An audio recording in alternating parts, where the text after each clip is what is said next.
नमस्कार दोस्तों, मैं आपका दोस्त doctor Praveen Saxena Pragman Narayan medical education channel के माध्यम से आज फिर आपके सामने उपस्थित हूँ एक नए टॉपिक टिनाइटिस के बारे में बात करने के लिए। टिनाइटिस क्या है? टिनाइटिस जब हमारे कानों में रिंगिंग सेंसेशन की आवाज़ आती है। ये आवाज़ कब होती है? जब कोई भी सराउंडिंग में कोई आवाज़ नहीं हो। अगर कोई आवाज़ होगी तो फिर आप डॉक्टर के पास क्यों जाएंगे? टिनाइटिस जब कान के अंदर आवाज़ हमें सुनाई देती है जबकि आवाज़ हमारे सराउंडिंग में नहीं होती है, इस चीज़ को हम लोग टिनाइटिस कहते हैं। टिनाइटिस होने की वजह क्या हो सकती है? टिनाइटिस को ऑब्जेक्टिव मतलब वो आवाज़ जो कि डॉक्टर और मरीज दोनों सुन सकते हैं, इसे ऑब्जेक्टिव टिनाइटिस कहते हैं। सब्जेक्टिव जो सिर्फ मरीज सुन सकता है, हालांकि वातावरण में कोई आवाज़ नहीं होती है, इसको टिनाइटिस सब्जेक्टिव टिनाइटिस कहते हैं। तो ऑब्जेक्टिव टिनाइटिस की क्या वजह हो सकती है? प्रमुखता से वजह इसकी होती है अपनी जबड़े की हड्डी की आवाज़ जो कि मरीज कान में सुनता है, या हमारे मांसपेशी की जकड़न जबड़े के आसपास, या फिर कान के आसपास की खून की नलियों के अंदर कुछ अबनॉर्मलिटीज़ जिससे उन धमनियों की आवाज़ कान के अंदर सुनाई देती है, जो ऑब्जेक्टिव टिनाइटिस की तरह होती हैं और इनका इलाज भी संभव है।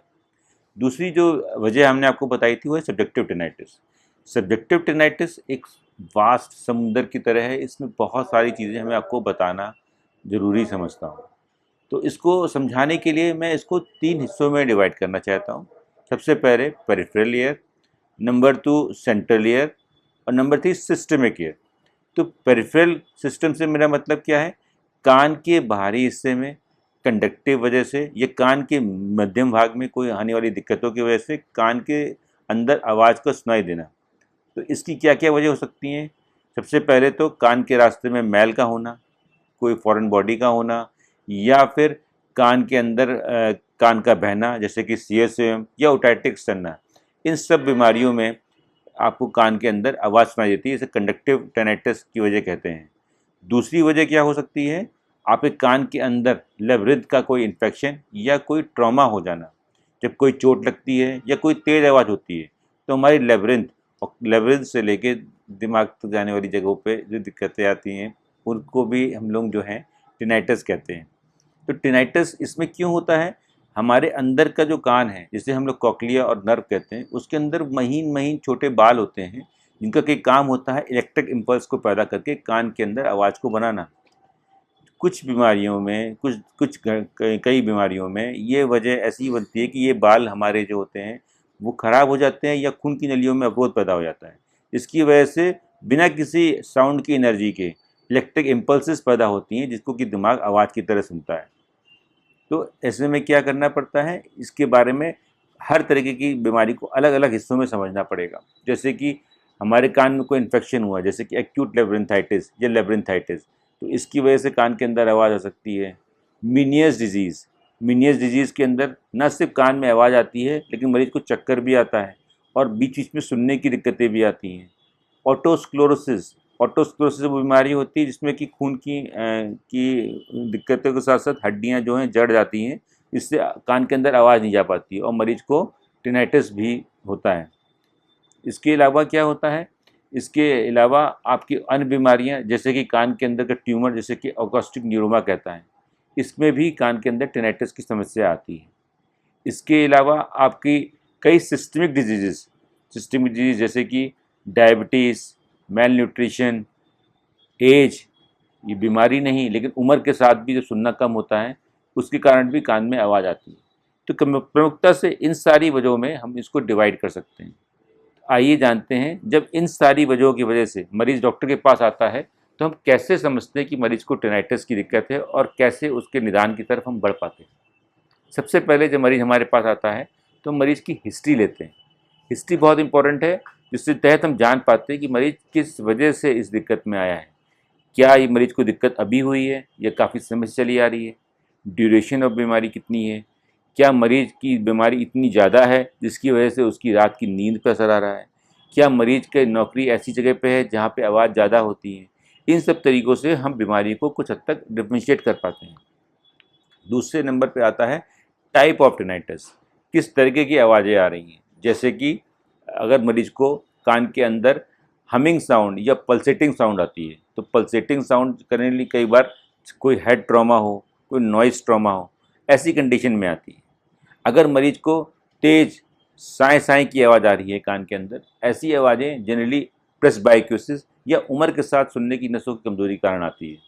इसमें मरीज को कान में बहुत तेज़ आवाज़ होती है और ऐसे मरीजों को सुनने की मशीन से काफ़ी मदद मिलती है।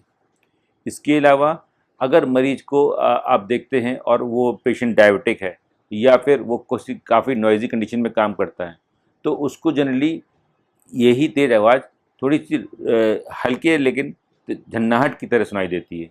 जैसे किसी में झन की जैसे कोई आवाज़ लगातार आ रही है, तो ऐसी आवाज़ें जब आती हैं तो जनरली ये तेज़ नॉइज़ की वजह से सुनने में दिक्कत आने की वजह से होती हैं।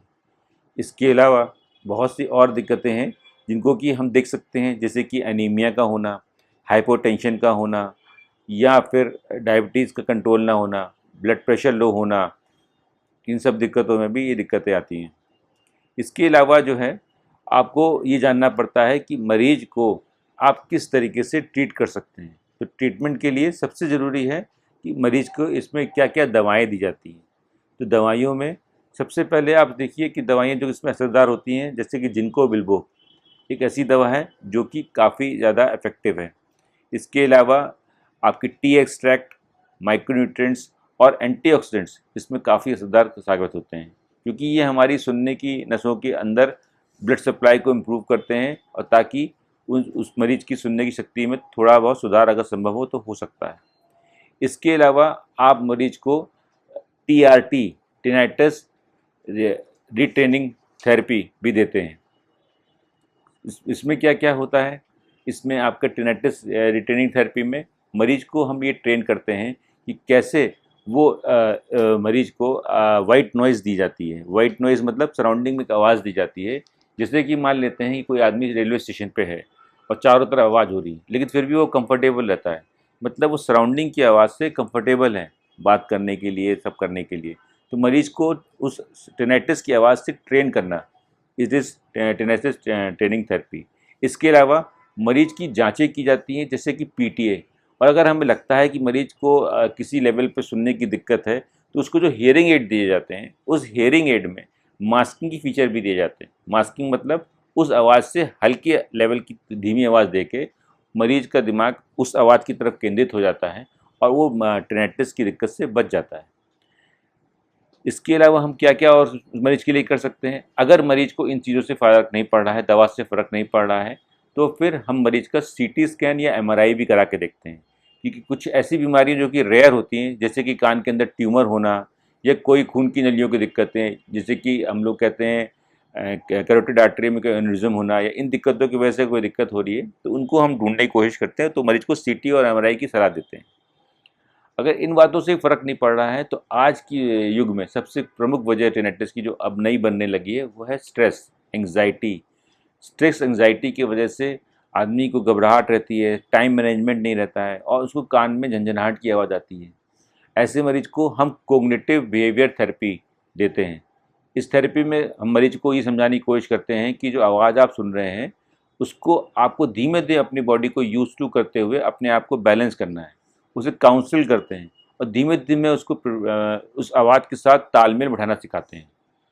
इसके अलावा हम मरीज को अन्य ट्रीटमेंट, जैसे कि ऑक्सीजन की हाइपोबैरिक थेरेपी, जब हम पेशेंट को इसमें एक ऑक्सीजन के चैम्बर में लेते हैं और उसको कुछ घंटे या मिनट्स के लिए ऑक्सीजन की थेरेपी में रखते हैं, तो मरीज की सुनने की नसों में फ़ायदा महसूस किया जाता है और उसको टिनाइटिस की दिक्कतों में फ़ायदा मिलता है। तो क्या टिनाइटिस क्योरेबल है? हाँ, ये क्योरेबल है। कई बीमारियां जैसे कि कंडक्टिव, जैसे मैंने आपको बताया था कान में वैक्स का होना, या आपके कान के अंदर कोई बीमारी का होना, जैसे कान बहना कहते हैं, इन सबको दवा द्वारा ठीक किया सकता है और मरीज़ ठीक हो सकता है। कई ऐसी वजह, जैसे कि मरीज़ किसी नॉइज़ी कंडीशन में काम करता है, तो ऐसी कंडीशन में उस मरीज़ को ये बताना कि कैसे वो अपने कान में ईयर प्लग यूज़ कर सकता है, कैसे वो अपने कान को प्रोटेक्ट कर सकता है, कैसे वो अपनी आदतों में बदलाव करके, जैसे कि खान-पान में कैफ़ीन हुआ, कॉफ़ी हुआ, टोबैको हुआ, इन सब को अपनी डाइट से हटा के अपने कानों की नसों को बचा सकता है और जिसके बाद टिनाइटिस से बच सकता है। ध्यान रखें, टिनाइटिस अपने आप पे बीमारी नहीं है, ये एक लक्षण है। क्या बुखार एक बीमारी है? नहीं, एक लक्षण है।